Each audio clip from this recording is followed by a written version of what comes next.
Hello friends, welcome back to Shelley, a defense of poetry. We saw in the last class the effect of poetry upon society. Now we are going to see the effect of society upon Athenian society. The age, that is the epoch, just before the death of Socrates and after the period of Homer and cyclic poets is known as the Golden Age. The Golden Age of Athens, because of the dramatists and the poets who lived during that period. Classics of high intensity. See? So, it was during that period, one of the reasons is the quality of the divinity in man. The quality of, why? One reason is the quality of divinity in man. Divinity in man could be clearly seen, could be experienced. Happiness and perfection, divinity in man. Happiness and perfection. Why do we call that age, that epoch, Golden Age or Golden Epoch? One reason is that during that period, because the reason, of course, the basic reason is that drama and lyrical poetry flourished. When drama and lyrical poetry flourished during this age, what happened is the divinity of man that could be easily seen and experienced. The divinity of man. Humans were perfect and they were very happy. And along with the dramatic and lyrical poetry, related arts or kindred arts also flourished. For example, architecture. Kindred arts. Kindred means similar, related. Something to do similar. Yeah. See, such as architecture. We have seen a poetry in general sense, architecture also. Architecture. Painting. Second, painting. Third, dance. The dance. See? Fourth, that is painting, the dance, music. And fifth, we have music, and then you have got sculpture, philosophy. Sculpture. Sixth, philosophy. And seventh, moral life. Moral life. Forms of moral life. Forms of moral life. Forms of moral life. See, the reason why this period is golden and now it is clear. First, you had the dramatic and lyrical poetry flourished. They are poets of high emotion and high intensity, feelings of high intensity. As a result of the quality of the divinity that is in man, God created man in his likeness and image. Image and likeness, that could be seen. The people are very happy, they were perfect. And plus, you have got the second reason, kindred arts, that is similar to or that which can be considered as poetry also flourished. And what are they? They are architecture, painting, the dance, music, sculpture, philosophy and forms of moral life. Understand? And as a result of this, the quality of life improved.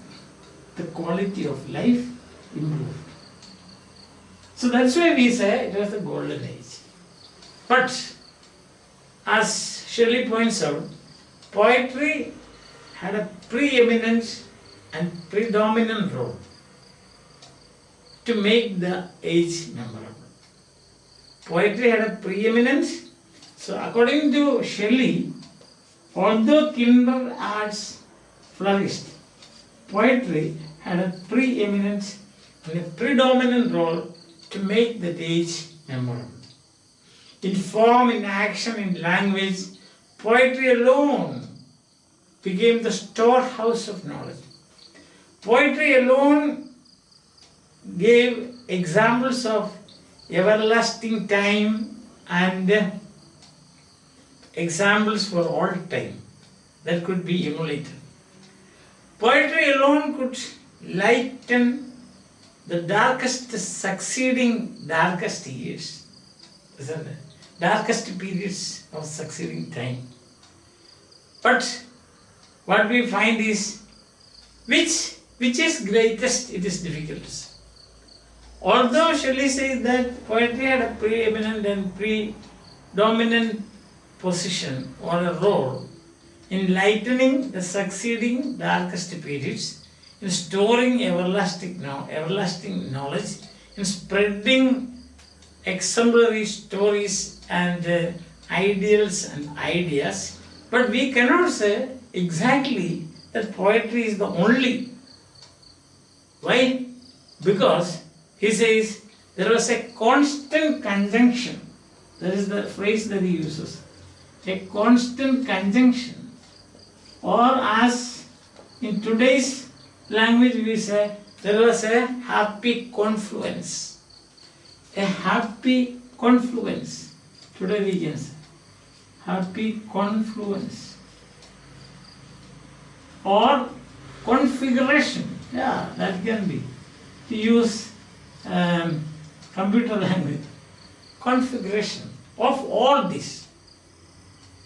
The 7 points I told you: architecture, painting, music, the dance, then you have sculpture, philosophy, forms of life, all this. Together it worked. Constant conjunction to make people happy and also perfect. Perfection and happiness. During this period, the great specimens of Athenian drama, you can see. The drama was born during this period.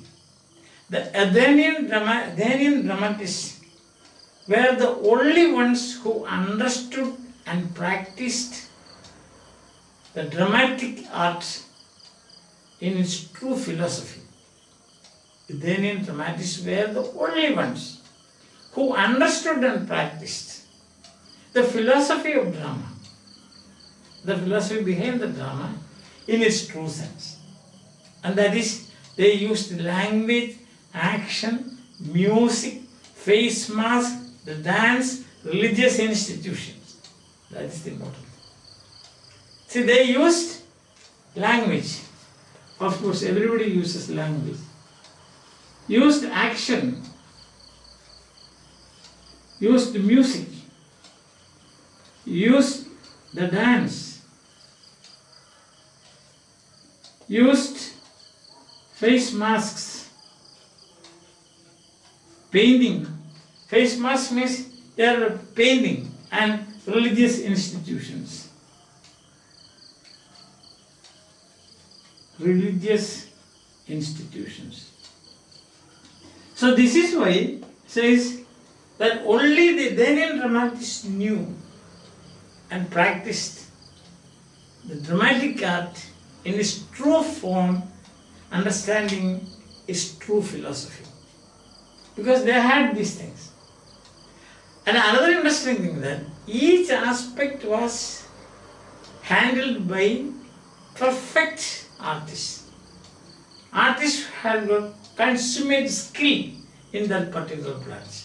For example, language, of course, the dramatic art, the person who writes a drama, he must be well versed in all the beauties of language.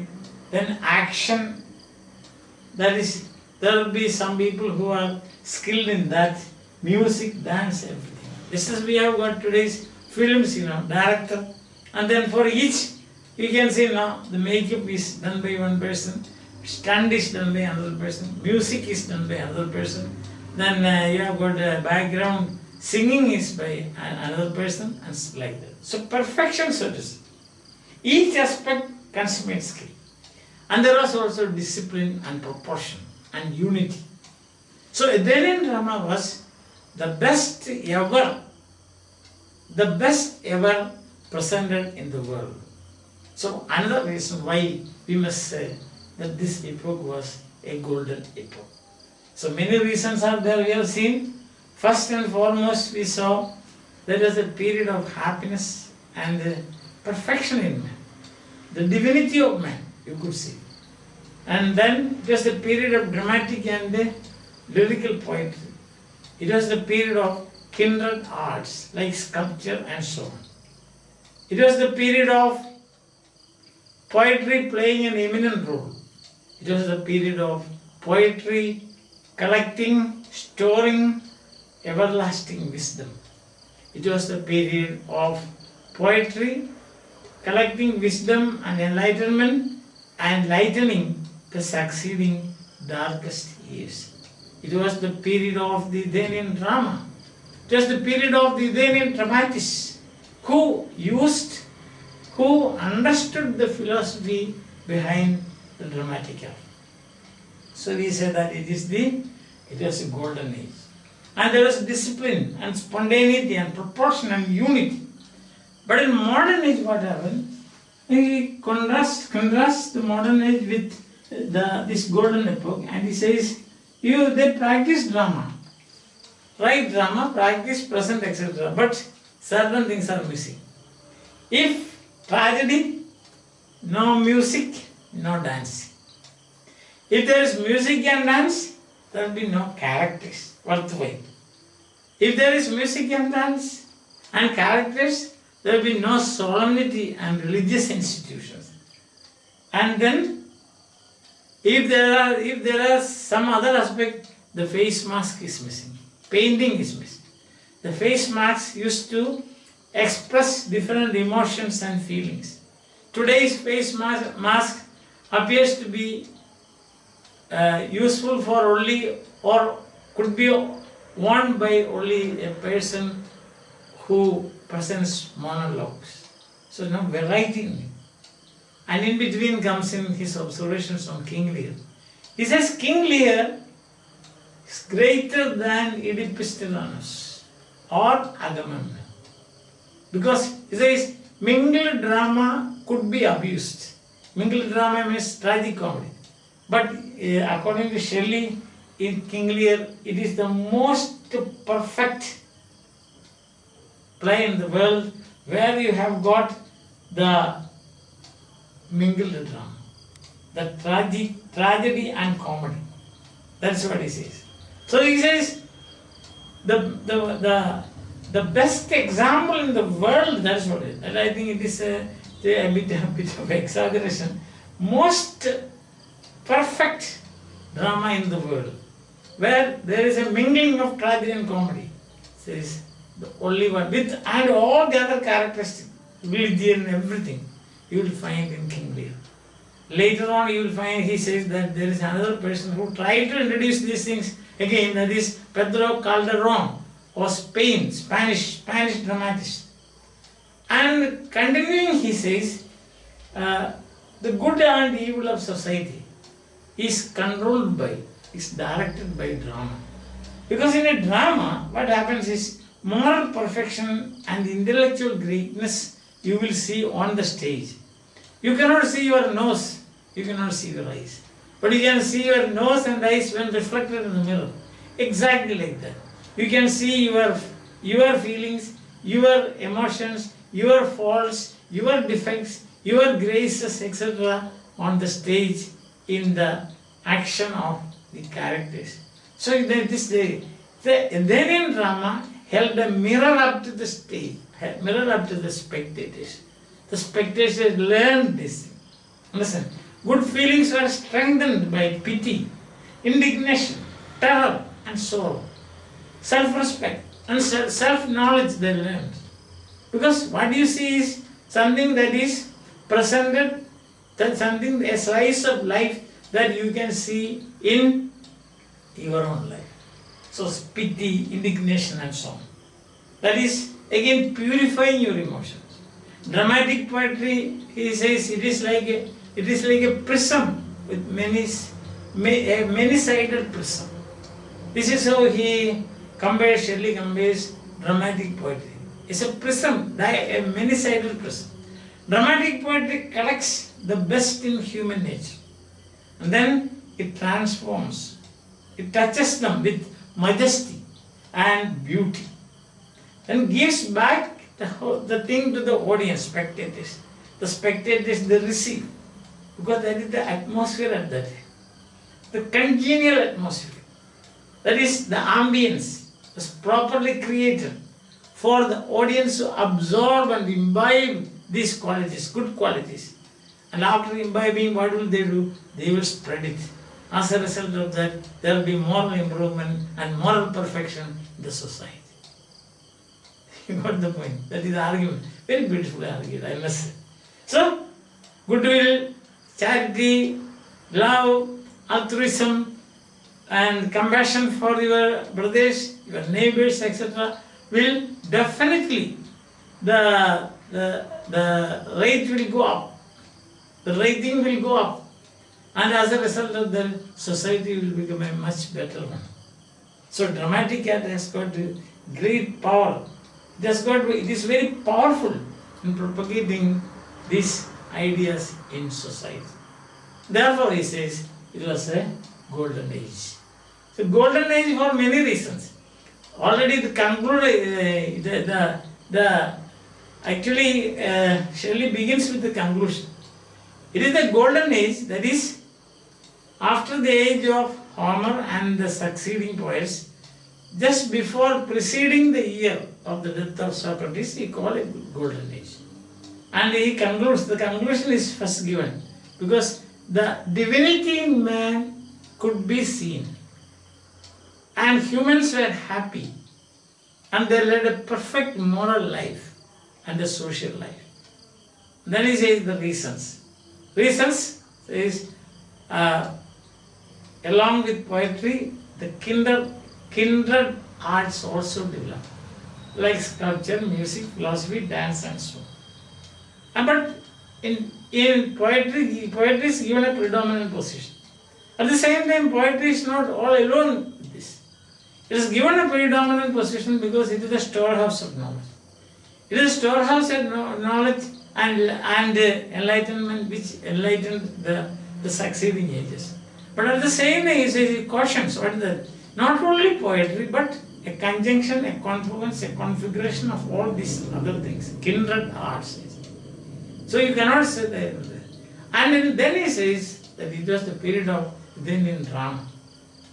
And the Athenians were the only people who understood and practiced the dramatic art in its right form, understanding the true philosophy. What is meant by that? In an Athenian drama, you could find action, you could find music, you could find religious institutions, you could find language in the best form, all kinds of things. And face masks to express various emotions. But later on what happened? There is corruption. In between he brings in King Lear. He says King Lear is the most perfect in the world, he says. Because it has got everything, Shakespeare, classic. Plus, it has got it's a mingling of tragedy and comedy. This is right. Drama is very powerful. And then he says corruption. Says later dramatists only partial. Dramatists are partial. And further he says drama is very powerful because it is like holding a mirror up to the spectators. You find all what you want to see. You can't see your face, you can't face your eyes, you can't see your nose, etc. yourself. Even your ear you cannot see. If you look at this and you push it forward, sometimes you can see part of it. Or if you look straight like this, you may find the edge of your nose, not the whole. So you stand before a mirror, you see, exactly like that. See. So there you find indignation, anger, violence, and also good feelings, see, beauty, etc., etc. And then he compares it with the prism, with a many-sided prism. and it collects rays and then spreads it. Exactly like that. The drama, you will find everything, and that will be collected by the presenter, and then it will be collected, transformed, not as such, not rude, not in a rude way, but it is transformed with the majesty and beauty, and that is higher truth. Higher truth. Transferred with the majesty and beauty, given back, received, spread. Thus, society will become much better. So, effect of poetry upon society continues. That is, yesterday we saw one aspect, today we see another aspect. Understand? So, corruption in drama we saw, and we also see the name of Pedro Calderon, a Spanish dramatist who tried to bring back religion and religious institutions in drama for edification. So I hope you are following me. Thank you for listening. See you again with another dose of Shelley. Although in my introduction I have just given you about 9 or 10 points, but sometimes what happened, at that time itself I told you, this is not the whole story, because when you take point by point, sometimes you may have to divide this a particular point. Otherwise, what happens, the lecture will become too long, and sometimes you may get tired of listening to me. Even now I am afraid whether you are tired of listening to me. My lectures are too long or not. Anyhow, please bear with me, because I am just giving you only just one point. Today I dealt only with one point, the golden age. Yesterday it was about effect of poetry and so on. Fine? Thank you very much for listening. Have a nice day. Enjoy your day.